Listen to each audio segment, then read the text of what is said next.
Welcome to Season 2 of What the Foss. I'm Zoe, or the Coach Zoe you know, and this season is more classy. Why is it more classy? Well, it's because I'm wearing dress pants. But more importantly, it's because I went on this past week and completely redid the filming space, my office space, to make it something a little bit more professional, something I could call my own, feel more comfortable in when I am filming things like this podcast or doing other projects. And the noise that you heard was me pouring my 2021 bottle of My Protein unflavored protein.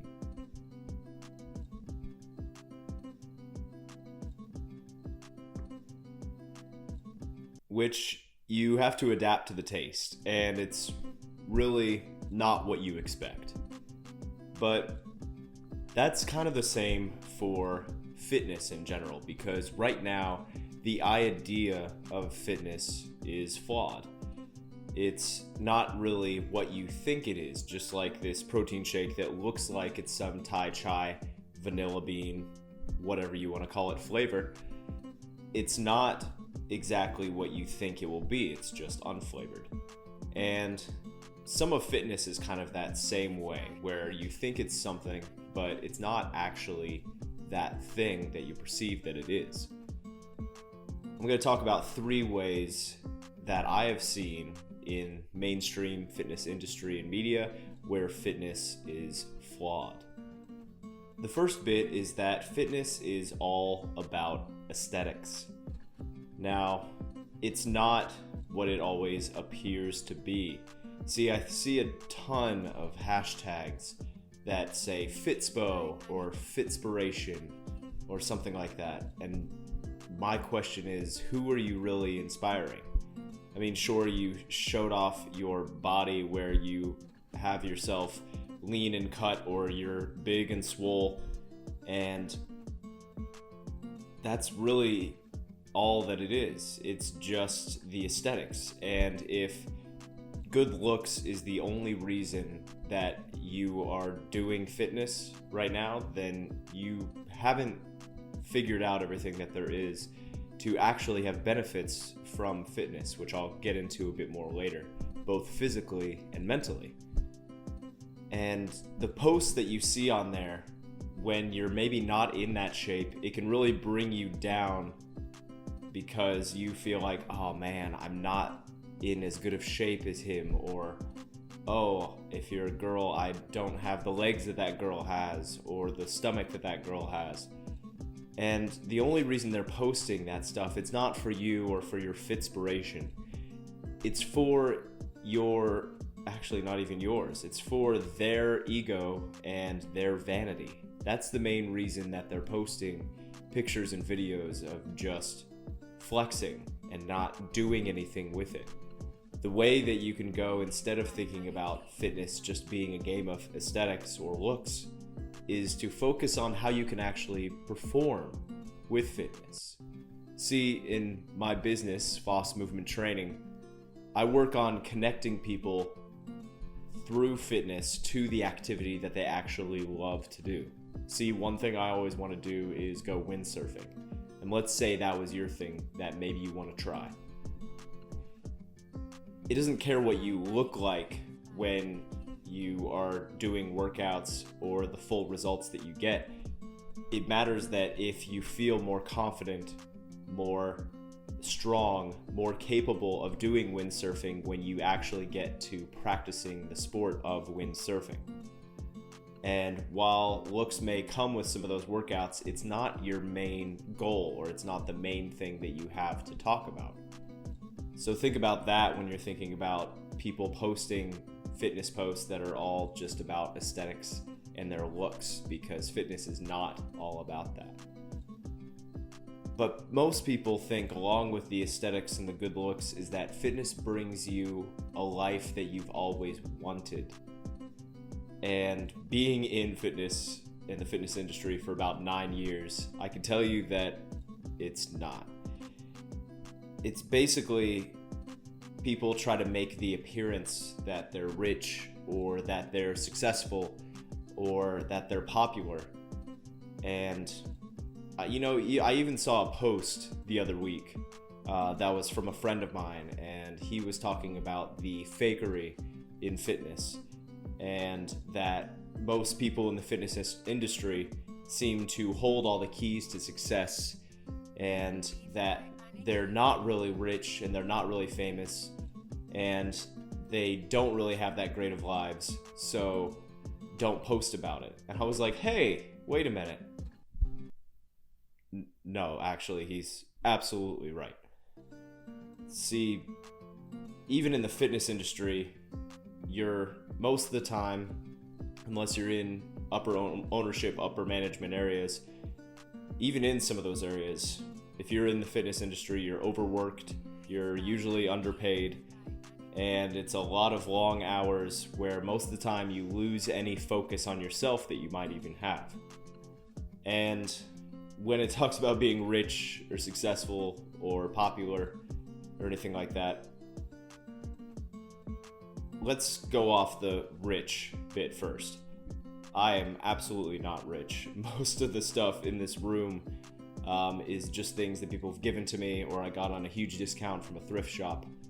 And honestly, I am in the phase where I am just putting money back into the business and just working month to month, seeing how things get by. But you know what? I love what I do. And that's the bit of the successful bit where maybe it's not the mainstream version of successful, but it's success to me.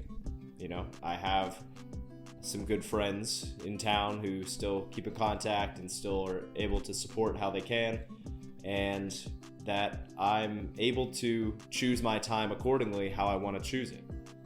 I'm not saying every day is perfect or every day is great, but in my mind, I'm successful. I'm not the mainstream successful, but I'm successful. And as far as popular, I'm sitting alone in a room talking in a microphone into a camera with a couple of backlights. I guess Ona, my dog, is at my feet, but otherwise, I spend most of my time by myself when I'm not speaking with clients or rarely hanging out with other people with the way I choose to spend my time. So it doesn't really bring you anything like that.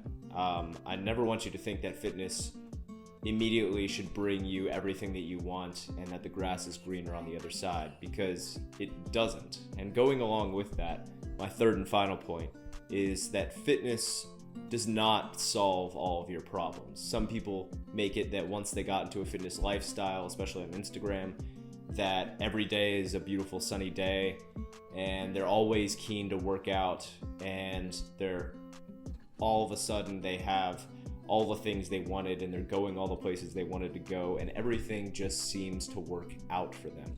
But again, it's not true, and it doesn't solve all your problems. But 3 things that it teaches you is, number 1, it teaches you about quality over quantity. See, if you get into fitness the right way, yes, it's great to have the quantity of things and do a lot more reps or get a lot more miles or try to do more than other people. But if you get into the right side of fitness, you'll figure out that the quality is actually the thing that matters. Making your movements with greater quality will get more out of those movements than pushing burpees for 100 reps. Eventually form goes completely out the window. And it helps you focus in other areas in life with the quality over quantity kind of mindset, focusing on just a few things and making those things the best quality that you can, versus trying to spit out a bunch of things that are maybe half-hearted quality. The second bit is resilience, because if you work in fitness enough and you try to be fit yourself, there's only about 20% of the days that I've had in running or strength training or any type of performance that are really actually good days. 80% of them are mostly trial and error and just failing and messing up and figuring out what to tweak here, what to change there. It's not a perfect process.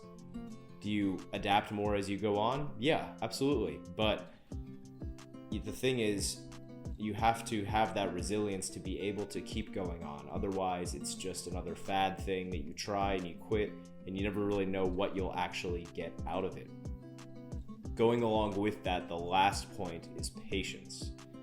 So fitness doesn't solve all your problems, but it can bring you a sense of patience, because for some of the results, unless you cheat your way through it, there is no big secret. There is no big thing that somebody's going to sell you that's, oh, they have all the insider knowledge that's secret to everybody else because they have an 8-pack, or they seem to have the full lifestyle that I want. That's not necessarily true. The way that you get what you want is by continually working at it and staying patient, and just keep consistently working on the habits and the goals that you want. It won't come to you immediately. I can't give you a timeline of when it will come, but it will come to you eventually if you keep working at it. I don't mean to turn into a motivational speaker when I say that, but it's honestly just the truth that I've become way more patient over time because of the way that I've worked my way through fitness, and not being able to do a single pull-up or a push-up or run more than 30 seconds without feeling like I have to throw up. And all those things have changed, but it's been change over time, and they'll continue to change, and I'll continue to get better. But just remember that the fitness idea itself is flawed for what you see on social media, for what you see online. Most of the time, it's somebody trying to stroke their own ego, or to just try to sell you something that maybe you don't need. So I just want you to keep that in mind when you think about people posting about stuff about aesthetics, or posting about success in life, or talking about how fitness solved all their problems, because it's not true, but it can bring you a lot of things if you put the right time and effort into it. Thank you for joining me today. I'm grateful that you're here. Just remember to take chances, make mistakes, and be kind to others. And I'll talk to you soon.